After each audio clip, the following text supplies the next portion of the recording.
Final destination bloodlines movie review. लोकप्रिय horror franchise एक मजेदार और खूनी किस्त के साथ जागती है जो साबित करती है कि मौत अभी भी राजा है। Final destination bloodlines movie review rating. Star cast: Tony Todd, Brec Bassinger, Kaitlyn Santa Juana, Teo Briones, Rya Kihlstedt, Richard Harmon, Owen Patrick Joyner और अन्य। निर्देशक: जैक लिपोव्स्की और एडम बी स्टे। प्यारी फ्रेंचाइजी वापस आ गई है, और कैसे? एक ऐसी फिल्म के साथ जो मौत को सबसे भयानक अंदाज में मनोरंजक बनाती है। फाइनल डेस्टिनेशन फ्रेंचाइजी का निरंतर प्रयास दर्शकों को आघात पहुंचाना और नए भय को प्रेरित करना रहा है, जिसके बारे में ज्यादातर लोगों ने कभी सोचा भी नहीं होगा। जिस फ्रेंचाइजी ने सुनिश्चित किया कि एक पूरी पीढ़ी कभी भी लकड़ियों से भरे ट्रकों के पीछे नहीं चलेगी, वह अपनी छठी किस्त में खुद को पीछे छोड़ देती है। फाइनल डेस्टिनेशन ब्लडलाइंस न केवल फ्रेंचाइज के मानकों के हिसाब से एक अच्छी फिल्म है, बल्कि एक स्टैंडअलोन के तौर पर भी एक मजेदार, शैडेनफ्रॉइडस्क तरीके से फिल्म है। यह तेज-तर्रार, मजेदार, खून खराबे वाली है और इसमें वह सब कुछ है जिसने फाइनल डेस्टिनेशन को एक घटना बना दिया। फाइनल डेस्टिनेशन ब्लडलाइंस किस बारे में है? फाइनल डेस्टिनेशन ब्लडलाइंस एक पूर्वाभास के साथ शुरू होती है, जैसा कि होना चाहिए। पहले 10 मिनट में सावधानीपूर्वक विस्तार से दिखाया गया है कि कैसे स्काई व्यू रेस्तरां लगभग जल गया, जिससे लगभग 50 साल पहले सैकड़ों लोगों की मौत हो गई। लेकिन आइरिस कैंपबेल यह सब देखती है और सभी को बचाती है। वर्तमान समय में यह पूर्वाभास आइरिस की पोती स्टेफनी रेयस को एक बुरे सपने के रूप में दिखाई दे रहा है। वह अपनी अलग-थलग पागल दादी को खोजती है ताकि वह सब कुछ जान सके, लेकिन उसे बताया जाता है कि पूरा परिवार मौत की हिट लिस्ट में है। आइरिस ने इतने साल पहले खुद को बचाया, जिसके कारण उसके बच्चे और पोते पोतियां पैदा हुए, और अब मौत उन्हें सबसे ज्यादा सिनेमाई तौर पर नए-नए तरीकों से खत्म करना चाहती है। क्या काम करता है और क्या नहीं? ब्लडलाइंस फ्रेंचाइज के आजमाए परखे फॉर्मूले पर खरी उतरती है, लेकिन फिर भी नए-नए और नए तरीके खोजती है। फ्रेंचाइज की तीसरी और चौथी फिल्में उबाऊ और दोहराव वाली लगती हैं, जिसमें हर बार लगभग एक ही टेम्पलेट का पालन किया जाता है।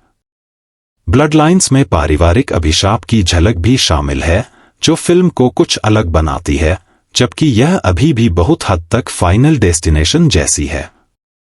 पिछली फाइनल डेस्टिनेशन फिल्मों से अलग, ब्लडलाइंस बिल्ड अप में कुछ समय लगाती है। पहले घंटे में लगभग कोई मौत नहीं है, शुरुआती सीक्वेंस को छोड़कर।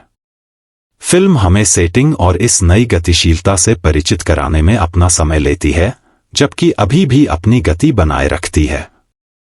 ऐसा नहीं है कि ब्लडलाइंस में कोई दोष नहीं है। एक बात तो यह है कि अभिनय बहुत ही साधारण है। संवाद अदायगी ज्यादातर हिस्सों में बहुत ही घटिया है। ऐसा लगता है कि किसी भी अभिनेता ने यह सुनिश्चित करने में कोई समय नहीं लगाया कि उनके किरदार सिर्फ कैरिकेचर के अलावा कुछ और दिखे।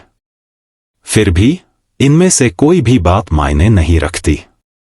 फाइनल डेस्टिनेशन की किसी भी फिल्म की तरह ब्लडलाइंस भी किरदारों या उनके आर्क पर नहीं, बल्कि उनके मरने के तरीके पर ध्यान केंद्रित करती है। बटरफ्लाई इफेक्ट और चेन रिएक्शन जो हर मौत की ओर ले जाता है, वही दर्शकों को देखने को मिलता है, और इस मामले में फिल्म ने कमाल कर दिया है। फाइनल डेस्टिनेशन ब्लडलाइंस में खून खराबा और भी बढ़ गया है, लेकिन चुनौती कठिन है। यह फिल्म ऐसे समय में आई है जब औसत दर्शक जानकारी से भरपूर है। हमने सब कुछ देखा है, सब कुछ महसूस किया है। अनगिनत शॉर्ट वीडियो और कॉपीकैट फिल्मों ने हमें मरने के सबसे भयानक तरीके दिखाए हैं। इन सब के बाद दर्शकों को चौंकाना काफी मेहनत का काम है, और ब्लडलाइन ने इसे खूबसूरती से किया है। यह आपको चौंका देती है, ताली बजाती है, अपना मुंह ढक लेती है और कभी-कभी हंसने पर मजबूर कर देती है, क्योंकि स्क्रीन पर शरीर के अंगों को काटा और काटा जाता है। ब्लड लाइन्स ने फ्रेंचाइज के कुछ सबसे प्रतिष्ठित क्षणों में सूक्ष्म ईस्टर अंडे भी शामिल किए हैं, जिसमें लकड़ियों से भरा ट्रक भी शामिल है। और यह कभी भी किसी भी तरह के प्रतीकात्मक तरीके से नहीं किया जाता है। फाइनल डेस्टिनेशन ब्लड लाइन्स के लिए सबसे ज्यादा काम करने वाली बात यह है कि यह कभी भी खुद को गंभीरता से नहीं लेती।